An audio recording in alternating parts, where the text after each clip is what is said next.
अमीर देवरानी गरीब जेठानी का पहला रोजा। अल्लाह के नाम पर दे दे, अल्लाह तुम्हारी हर मुराद पूरी करे। गुलनाज, जरा बाहर जाकर देखो, लगता है दरवाजे पर कोई फकीर आया है। अल्लाह के नाम पर उसे कुछ फितरा दे दो। दरवाजे से फकीर खाली हाथ नहीं जाना चाहिए। अम्मी जान, मैंने पहले से ही फितरा निकाल कर रखा है। तुम बहुत समझदार हो बहू। गुलनाज दरवाजे पर जाती है और फकीर को फितरा दे देती है। अम्मी जान, रमजान का महीना शुरू होने वाला है। मैं घर की साफ सफाई अच्छे से कर देती हूँ और घर को सजाने की तैयारी में लग जाती हूँ। इस बार रमजान हमारा अच्छे से जाना चाहिए। तुम तो बहुत अच्छी हो बहू। अल्लाह की रहमत है जो मुझे तुम जैसी बहू मिली है। सकीना को अपनी बहू बहुत पसंद थी, क्योंकि वह अपनी बहू को अपने बेटे से गांव में निकाह करवा कर लाई थी। तुम ये सारे काम करो आराम से, मैं रमजान शुरू होने से पहले तुम्हारे कुछ कपड़े बनवा देती हूँ। सकीना ऐसा कहने के बाद दर्जी के पास कपड़े सिलवाने के लिए जाती है। देखो, मेरी एक बहू है और मैं चाहती हूँ कि रमजान के महीने में वो जो भी सूट पहने वो बहुत अच्छे और सुंदर दिखने चाहिए। ठीक है, मैं ये आपको एक हफ्ते में सिलकर दे दूंगा। सकीना वहाँ से जाने ही वाली होती है, तभी उसके छोटे बेटे का फोन आता है। अम्मी जान, कैसी हो आप? आजाद बेटा, मैं तो ठीक हूँ। तुम बताओ कैसे हो और कब लौट रहे हो? शहर में जाने के बाद तो तुम अपनी अम्मी अब्बू को भूल ही गए हो। मैं वापस आ रहा हूँ अम्मी जान, आज ही शाम तक पहुँच जाऊंगा। ये सुनकर सकीना बहुत खुश होती है। सकीना अपने घर लौटकर अपनी बड़ी बहू को इसके बारे में बताती है। आज खाने में आजाद की पसंद का ही खाना बनाना। आज मेरा प्यारा बेटा वापस लौट रहा है। ठीक है अम्मी जान, जैसा आप कहें। गुलनाज आजाद के पसंद का खाना बनाना शुरू कर देती है। शाम होते होते वो सारा खाना बनाकर खाने की टेबल पर लगा देती है। तभी शाम को उनका दरवाजा बजता है। मेरा बेटा आ गया, मैं खुद दरवाजा खोलने जाऊंगी। सकीना दरवाजा खोलती है, जहां उनके सामने उसका बेटा और उसके साथ में एक लड़की भी खड़ी होती है। बेटा, तू आ गया। तेरी अम्मी जान की आंखें तरस गई थी तुझे देखने के लिए। आजाद अपनी अम्मी को गले लगा लेता है। अम्मी जान, मुझे भी आपकी बहुत याद आती थी और इस रमजान में आप सबसे मिलना चाहता था और किसी से मिलवाना भी चाहता था। इससे मिलो, ये जैनब है अम्मी जान। बड़ी ही खूबसूरत है। क्या ये तुम्हारी दोस्त है? नहीं अम्मी जान, ये आपकी बहू है। मैंने जैनब से निकाह कर लिया है। बेटा, तूने मुझे बताना जरूरी नहीं समझा? अरे मैं तेरी अम्मी हूँ, कम से कम मुझे तो बताना चाहिए था। अम्मी जान, मेरी बात को समझने की कोशिश करिए। सब कुछ इतनी जल्दी हुआ कि मुझे बताने के लिए समय ही नहीं मिल सका। तभी आजाद के अब्बू आ जाते हैं। अरे सारे सवालात दरवाजे पर ही कर लोगी मेरे बेटे से? हाँ, आपका बेटा निकाह करके आया है। लड़कपन की उम्र है, जो किया सो किया। आओ बेटा, घर में बहू को ले आओ। आजाद शहरी पत्नी को अपने घर के अंदर ले आता है, लेकिन जब सकीना जैनब के सर पर हिजाब नहीं देखती तो वह उसे कहती है, जैनब, ये तुम्हारा ससुराल है, लेकिन तुमने सर पर हिजाब नहीं पहना। हिजाब की क्या जरूरत है? आजकल इतना ओल्ड फैशन थोड़ी ना रहा है। हिजाब पहनना बहुत जरूरी है। तुम इस घर की अब बहू हो। अम्मी जान, मैं जैनब को समझा दूंगा। क्या मैं अभी जैनब को कमरे में ले जा सकता हूँ?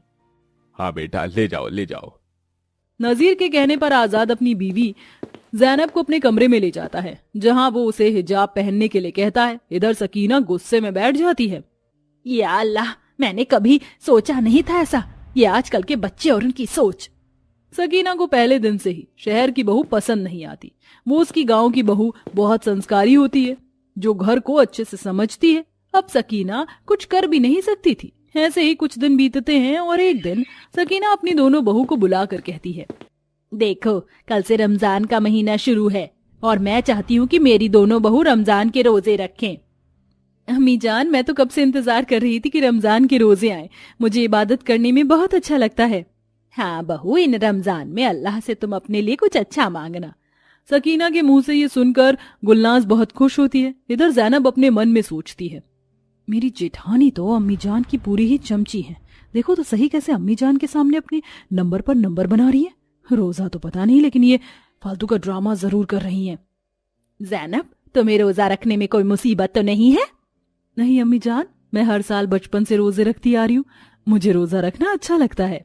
जैनब ने इससे पहले कभी भी रोजा नहीं रखा था। वो अपनी सास के आगे झूठ बोल देती है। ऐसे ही अगले दिन से दोनों बहू के रमजान के रोजे शुरू हो जाते हैं, जिसके लिए गुलनाज सुबह के 3 बजे सहरी की तैयारी करने के लिए उठती है। जल्दी से सहरी बना लेती हूँ, 4 बजे से पहले सहरी लेनी है। गुलनाज अकेले ही पूरी सहरी खुद बनाती है और जैनब कमरे में सो रही होती है। जैसे ही सकीना गुलनाज को रसोई में अकेले काम करते हुए देखती है, वह जैनब को उठाने जाती है। जैनब, जैनब उठो, क्या तुम्हें सुबह की सहरी नहीं लेनी है? क्या हुआ अम्मी जान? अभी तक सो रही हो? तुम्हारी जेठानी अकेले रसोई में सहरी बना रही है। अच्छा अम्मी जान, मैं अभी आती हूँ। जैनब ऐसा कहने के बाद नहाने के लिए बाथरूम में चली जाती है और सकीना खाने की टेबल पर आकर बैठ जाती है, जिसके थोड़ी ही देर में जैनब भी खाने की टेबल पर आ जाती है। अस्सलाम वालेकुम अब्बू अम्मी जान। वालेकुम अस्सलाम बहू बेटा, बैठो, सुबह की सहरी लो। तुम्हें समय से उठना चाहिए था जैनब। गुलनाज की तरह तुम भी इस घर की बहू हो। तुम कब अपनी जिम्मेदारी को समझोगी? समझती हूँ अम्मी जान, बस मेरी आंख ही नहीं खुली। ये सुनकर सकीना को गुस्सा आता है, लेकिन वो अपनी शहर की बहू से कुछ कह नहीं पाती। ऐसे ही सुबह की सहरी के बाद उनका रोजा शुरू हो जाता है। दोपहर में एक फकीर दरवाजे पर खड़ा हो जाता है। अल्लाह के नाम पर दे दे, अल्लाह तुम्हारी हर मुराद पूरी करे। फकीर के पुकारने की आवाज से परेशान होकर जैनब दरवाजे पर आती है। अरे क्यों चिल्ला रहे हो दरवाजे पर खड़े होकर? अल्लाह की दुआ से दोनों पैर और दोनों हाथ सही सलामत है। कमाकर क्यों नहीं खाते हो? मुफ्त की रोटियां तोड़ने की आदत हो गई है तुम जैसे लोगों को। ये तुम कैसी बातें कर रही हो? जरा इस फकीर की हालत देखो। क्या मैं कमाने लायक दिखता हूँ? अब मेरी उम्र हो चुकी है। आप जैसे अमीर घर के लोगों की घर की 2 रोटी खाकर मैं अपना गुजारा कर रहा हूँ। जैनब फकीर की एक नहीं सुनती और उसे डांट कर भगाने लगती है। ये सब सकीना और गुलनाज देख लेती हैं। गुलनाज फौरन रसोई में जाकर फितरा लेकर उस फकीर को दे देती है। अल्लाह आपकी हिफाजत रखे। ये लीजिए बाबा, फितरा ले लीजिए। देखा जैनब तुमने, तुम्हारी जेठानी से कुछ सीखो।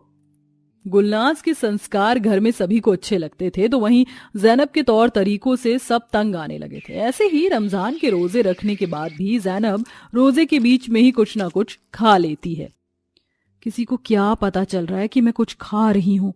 छुपकर कुछ खा लेती हूँ, बहुत तेज भूख लग रही है, मुझसे भूखा नहीं रहा जा सकता। इस बीच जैनब की बहुत ज्यादा तबीयत खराब हो जाती है और उसे पेट में दर्द शुरू हो जाता है। आह, या अल्लाह, मेरा पेट। अम्मी जान मेरी मदद करें, मेरे पेट में बहुत दर्द हो रहा है, मुझे प्लीज अस्पताल ले चलें। सकीना और गुलनाज दोनों मिलकर जैनब को अस्पताल लेकर जाती हैं, जहां उसके चेकअप के बाद डॉक्टर गुलनाज और सकीना से कहते हैं, लगता है पाचन तंत्र में कोई दिक्कत हुई है। क्या आपने रोजे के बीच में खाना खाया था? दरअसल ऐसा तब होता है जब रोजे के बीच में कोई खाना खाए। रोजा रखा ही इसलिए जाता है ताकि हमारी बॉडी डिटॉक्स हो सके, लेकिन इस बीच अगर इस प्रक्रिया को सही से नहीं किया जाए तो पेट में इस तरह का दर्द हो जाता है। हाँ डॉक्टर, दरअसल मुझसे रहा नहीं गया और मैंने सुबह की सहरी का बचा हुआ खाना दोपहर में खा लिया था। ये सुनते ही सकीना और गुलनाज के पैरों तले जमीन खिसक जाती है।